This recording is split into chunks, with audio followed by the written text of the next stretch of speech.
Now, it's CSL, Charlotte Sports Live.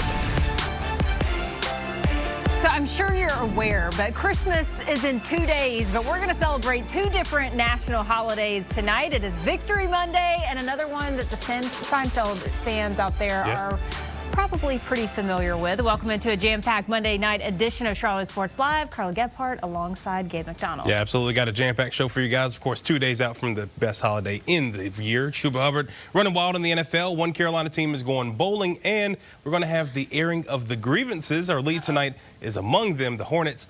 Or the Rockets, rather, flying into Buzz City tonight. Yeah, not a pretty game, but let's go ahead and show you what happened. Buzz City meets Bay City as the Hornets hosting the Rockets for some pre-Christmas hoops. We were hoping for a win, but Charlotte struggled early. Hornets starting 0 for 6 with a turnover before getting their first points 3.5 minutes into the game. They can thank, that guy, Mark Williams, for that as he completed the and one. The Hornets then get on a bit of a run as LaMelo gets hot. He puts the step-back three from the wing, knocks that one down. Charlotte back within 2 games. Yeah, this guy was also knocking down shots all over the floor. Fred VanVleet left wide open on the opposite end. He makes the Hornets pay. Houston went in the opening frame, 31-15 with the lead. And here's positive, though, for the Hornets. Miles Bridges showing off the bunnies with the poster dunk over Jabari Parker. So nice. We got to show you twice. Yeah, get up, young man. Two of Bridges, game-high 24 points on that, James. Despite that, though, not much would go Charlotte's way tonight. Hornets trailed by 31 at the break. That was too big of a hole to climb out of on this Monday night. That's now 5 straight losses for Charlotte as they fall 114-101 to the Houston Rockets. We just got to play the guys that actually embody those things. And going forward, we're going to do our best to try to I think everyone's going to take a look in the mirror and figure out how we can be a little bit more like that group that was in the second half and, scored 70 points and did a better job of defending and having some physicality and contesting at the rim and rebounding and offensively sharing the ball. And so just want to continue to have guys out there that embody the stuff that we talk about on a day-to-day basis and just focused on being us and trying to impact winning at the highest level.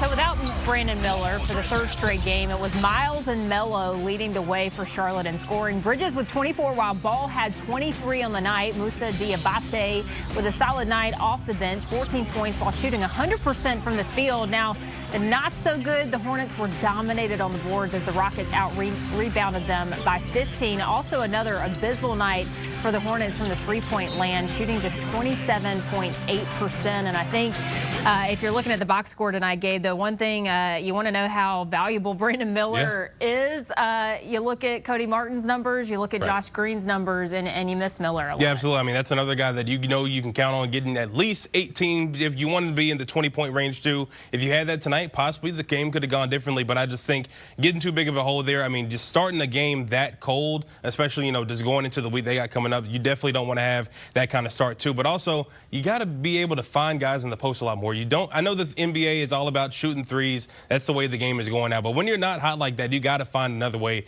to get some kind of points. But Brandon Miller was certainly missed tonight. Yeah, the Rockets, though, pushing the flow in this game early on. If you look at the box score, I mean, the Hornets had 31 points in the first half. The Rockets had 31 points in each of the first 2 quarters. And so, yeah, you get in that big hole, and then you can't really climb out of it. But it would be nice to see them back a little bit healthy, and it would be interesting to see what that game would look like with Miller there. Yeah, if we could see what we saw in the second half tonight for the entire game, definitely would be a different story. But we'll see going forward. We'll move to the Panthers now. It's no surprise that running back Chuba Hubbard keeps chugging when it comes to the Panthers' ground game. Crown this man, please, because he acts like a captain, gets respected as a leader, and that recent $33 million contract extension ensures that 30 will be in black and blue for quite some time.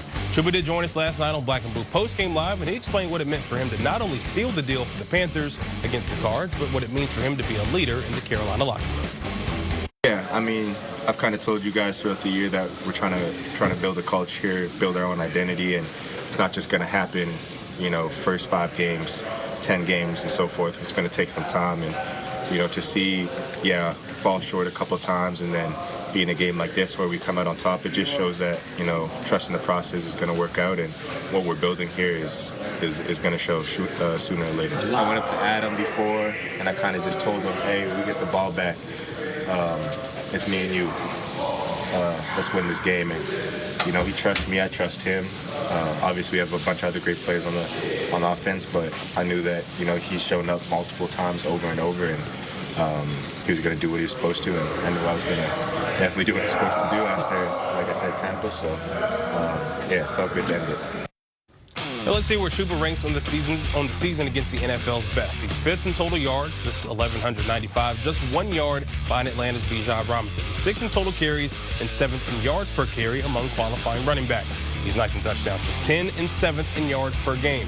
He's also tied for 4th in getting rushes for first downs, which means he's the top 10 running back in the NFL in almost every major rushing category. He's certainly been, one of the most important, if not the biggest benefactor of this team so far this season. Just a guy who really just brings, that same mentality to work every day. We all see him on the jug machine every Sunday. First guy in, last guy out. When you have guys like that there to get them rewarded for their performances, definitely means a lot for the locker room and somebody that everybody can look to. Like, we can count on that guy to come up big for us when it matters most. And this is a game, too, that I feel like the league kind of took notice of when it came to Chuba Hubbard's performance. He's a finalist in the FedEx Air and Ground game for this week. You had guys like legend Luke Kuechly saying, I wish we had 53 of these guys on the roster. The only other thing we haven't really talked about is that really outside of Carolina, nobody else really got to watch this game because they're, showcased to like half of North Carolina. Yeah, even Raleigh didn't get it. Yeah, NFL ticket. Absolutely. Too. I mean, you got to look at the offensive line. We know that this, the front office spent a lot of money on bringing those guys in. Robert Hunt,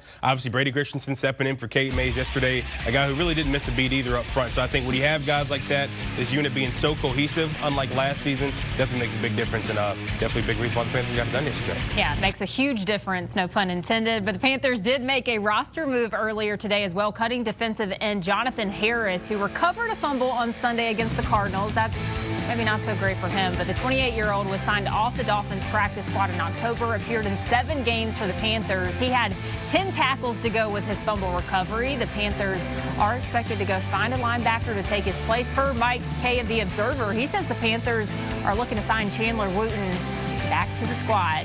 And the Carolina Panthers wrapped up its home slate with an overtime win against the Cards on Sunday. We know that. That's going to be, now they have their final test against the Bucs this Sunday on the road. Then they've got, of course, the Atlanta Falcons after that. Yeah, coming out with the dub on Sunday is exciting for the team morale, but could change things for the future of the team as well. Our very own Casey Funderburg with us on this Monday night on the possible draft status ramifications. Casey. Yeah, guys, if the draft were set today, the Panthers would hold the number 7 pick. That means the chances of getting someone like Travis Hunter is probably off the table. The college football playoffs are well underway, though, and pretty soon we'll know who all is on the table for the 2025 draft. The Panthers have gaps to fill on both sides of the ball, making these next few weeks crucial for those auditioning for jobs. Panthers head coach Dave Canales talked about where his focus was right now with the team and as they head to the finish line. The staff and I were all over trying to play the Bucs in Tampa. That's our focus. We got enough of our things that we got to clean up, from a film standpoint from the last game, locking back into a really good opponent. So that's where my focus is. My focus is on the guys that are here right now, giving them everything we have to try to help them to be successful on Sunday with these opportunities that different players are getting in this situation. So here's the full scope of things. Like we told you, Carolina currently holds the 7th pick, and with any more wins, you can expect that number to continue to fall. Now, the Giants hold the keys to the draft since the Raiders won on Sunday, moving them just in front of Carolina at 6. New England picks 2nd, Jags 3rd, Titans 4th. The Browns round out the top 5. So let's talk needs for next season. Panthers definitely need to focus on their defense, starting with an edge rusher, then a corner to go opposite J.C. Horn.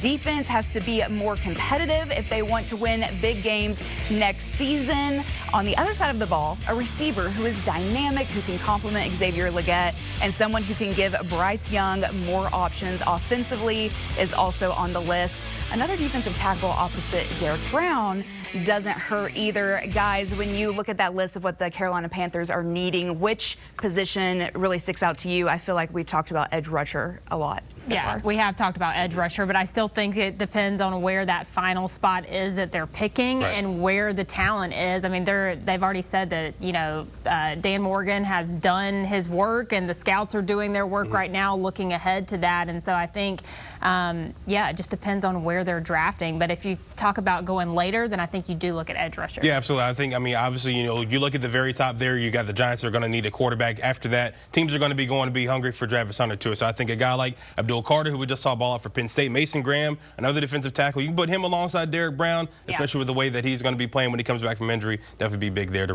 help that run defense, too. Yeah, thanks, Casey. Well, we do have 2 more games left on the season, but the momentum is real, and Carolina hopes to take it all the way down to take down a reeling Tampa Bay squad. We'll get you ready for this one on Sunday on Black and Blue Kickoff Live with exclusive interviews, NFL Insight, and more. That's this Sunday at 10 a.m.